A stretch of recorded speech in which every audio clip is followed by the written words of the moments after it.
وہ مریم نواز کو دی گئی ہے، اور مریم نواز جو ہے وہ اس قدر احکامات سخت جاری کر رہی ہے کہ کہتی ہے اس کے باپ نے، انہوں نے یہ فیصلہ کر لیا ہے کہ ہم نے بدلہ لینا ہے، اور اب بدلے کی آگ میں جس طرح سے وہ تڑپ رہے ہیں، اس سے پاکستان کو اور پاکستان کی عوام کو سخت نقصان پہنچنے کا خدشہ ہے۔ ناظرین، قومی اسمبلی کا اجلاس آج ہی شروع ہوا ہے، اور سنا یہ جا رہا ہے کہ آنے والے دنوں میں پیٹرول کی قیمتیں، سوئی گیس کی قیمتیں اور بجلی کی قیمتیں بڑھائی جا رہی ہیں۔ اور اس کے ساتھ ساتھ نانی اماں نے ایک بڑا خوبصورت اعلان کیا ہے کہ پنجاب میں لوگوں کو سولر سسٹم لگانے کے لیے قرضے دیے جائیں گے۔ ناظرین، یہ قرضے اور یہ جو ہوتا ہے نا سولر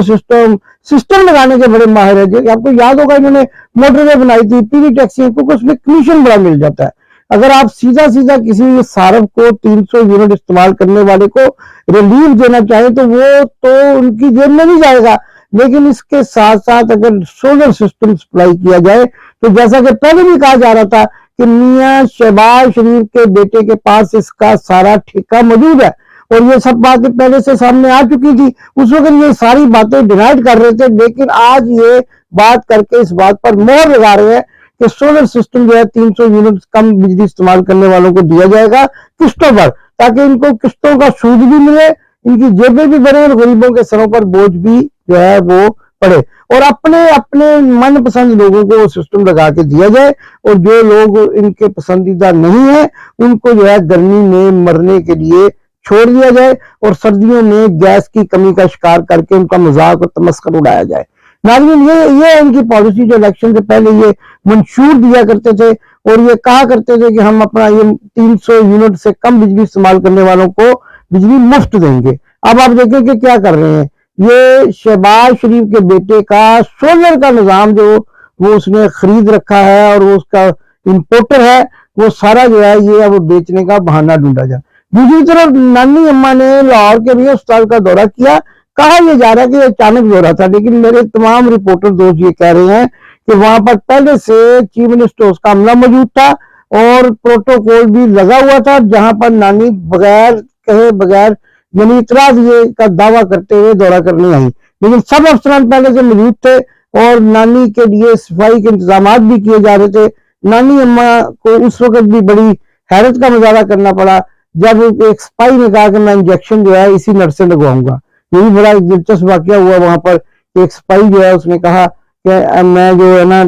انجیکشن جو ہے وہ زخمی تھا کوئی سپاہی، تو اس نے کہا کہ میں انجیکشن جو ہے وہ اسی نرس سے لگواؤں گا۔ اس کو نہیں پتا تھا شاید کہ یہ وزیر اعلیٰ پنجاب مریم صفدر افغان ہے، شکل سے جو نرس ہی لگتی ہے نا، وہ بھی جیڈی ٹیکے لگانے والی۔ تو ناظرین، اس کے ساتھ ساتھ جو میں نے آپ کو پہلے خبر دی، سب سے پہلے اس کی تفصیلات یہ ہیں کہ میاں بیمار شریف اور میاں نواز شریف پر قاتلانہ حملے کے سلسلے میں ایک رپورٹ پاکستان کے سیکورٹی اداروں کو موصول ہوئی ہے، اور وہ رپورٹ جو ہے مختلف پاکستان کے سیکورٹی ادارے جن میں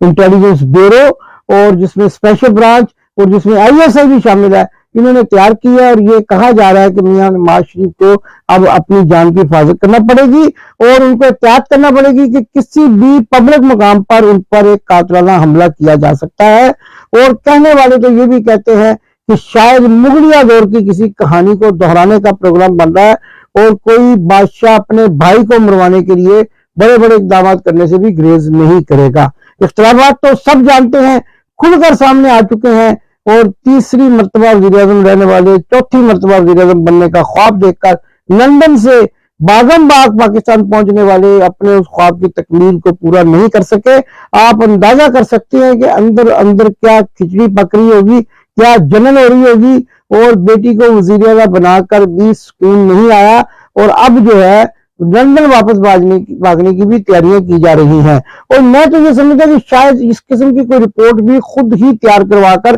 لانچ کی گئی ہو، تاکہ اس کی آڑ میں لندن بھاگا جا سکے۔ اور یہاں کیونکہ اب ڈاکٹر تو شاید ان کو اب صحت مند انسان ہے، دیکھتے بالتے پھرتے اٹھتے دیکھتے ہیں، تو ڈاکٹر تو ان کو شاید کوئی رپورٹ بنا کر دینے کے لیے بھی تیار نہیں ہے، انٹرنیشنل ڈاکٹروں سے میری مراد ہے۔ تو اب یہی بہانہ بنا رہے ہیں کہ ہمیں اپنی جان کا خطرہ ہے اور ہمیں لندن بھاگ جانا ہے۔ دوسری علاقے میں بہت بڑا ایک جو ہے وہ دھماکہ ہونے جا رہا ہے، اور وہ دھماکہ یہ ہے کہ مولانا فضل الرحمان کو گرفتار کرنے کی کوشش کی جا رہی ہے، اور یہ جواز بنایا جا رہا ہے کہ وہ اداروں پر تنقید کرتے ہیں، اور اس لیے ان کو جو ہے وہ گرفتار کرنے کی کوشش کی جا رہی ہے۔ اور اس کے ساتھ ساتھ MKM کی آڈیو لیکس بھی آپ نے دیکھ لی ہیں۔ وہ بھی ساری کہانی بتا رہی ہیں کہ اندر کیا کھچڑی پک رہی ہے اور MKM کو کیا ملا کیا نہیں ملا. 100 جوتے بھی پڑے اور 100 پیاز بھی کھانے پڑے. تو وہ MKM کا حال ہو گیا ہے کہ اب وہ کسی کو منہ دکھانے کے قابل بھی نہیں رہے. تو ناظرین سب سے اہم خبر کے ساتھ میں نے آپ کو بتایا کہ میاں بیمار شریف کی جان کو شدید خطرات لاحق ہے اور آنے والے ایک ہفتے میں ایک رپورٹ کے مطابق ان پر ایک قاتلانہ حملہ بھی کیا جا سکتا ہے. ناظرین قومی اسمبلی کا اجلاس ہو چکا, صوبائی اسمبلیوں کے اجلاس ہو چکے. اب یہ بڑی اہم بات ہے کہ یہ اسمبلی کب تک چلتی ہے, کیونکہ جوتیوں میں دال بٹنے کا سلسلہ تو ابھی سے شروع ہو گیا ہے اور جوتیوں میں دال بٹنے کے ساتھ ساتھ بندر بانٹ پر لڑائیاں بھی ہو رہی ہیں اور آگے چل کر ایسی لڑائیاں ہونے کا امکان ہے کہ اب وہ اسمبلی جو ہے وہ میدان جنگ ہی بنی رہے گی. لیکن اس کے ساتھ ساتھ عمران خان کو یہ کریڈٹ جاتا ہے کہ اس نے ان سب کو ننگا کر دیا ہے اور اب یہ جب اسمبلیوں میں بیٹھیں گے تو بازی نظر میں ننگے ہو کر بیٹھیں گے, قرآن پر جھوٹے حلف اٹھائیں گے اور وہ وارداتیں ڈال کر جو جیت کر آئے ہیں اس کے لیے اپنا پردہ نہیں. اور ایک اور خبر بڑی اہم ہے جو آپ کے سامنے رکھنی ہے کہ اب انہوں نے ایک نیا طریقہ جو ہے 10 سے 12 سیٹیں PTI کی بدلنے کا اپنایا ہے. نئی واردات ہے اور وہ یہ ہے کہ جو مسترد ووٹوں کی تعداد بڑھا دی جائے اور ری کاؤنٹنگ میں جا کے وہ 10 سیٹیں بھی PTI سے چھیننے کا پلان کیا جا رہا ہے. اور اس کا سارا جو دگڑ کرنا نظام ہے وہ چلانے والا جسٹس فائز عیسیٰ ہے جو اپنے آپ کو قاضی بھی کہتا ہے اور لوگوں کو سزا نکلنے سے منع کرتا ہے. فضول قسم کے کیسز سن کے عوام اور قوم کا پیسہ اور وقت ضائع کر رہا ہے. اور جو کیس سننے والے ہیں جیسا کہ ارشد شریف کا شہید کا کیس ہے وہ نہیں سن رہا, جیسے کہ لاپتہ افراد کے کیسز ہے ان میں ٹال مٹول آئے بائیں شائع کر کے ان کو تاریخ دے دیتا ہے. پاکستان آنے والے دنوں میں عمران خان کی قیادت میں خوشحال بنے گا اور اچھی باتیں اچھی خوشخبریاں مارچ میں سننے کو ملیں گی. پاکستان زندہ باد. آپ نے ابھی تک ہمارا چینل سبسکرائب نہیں کیا تو ابھی سبسکرائب کریں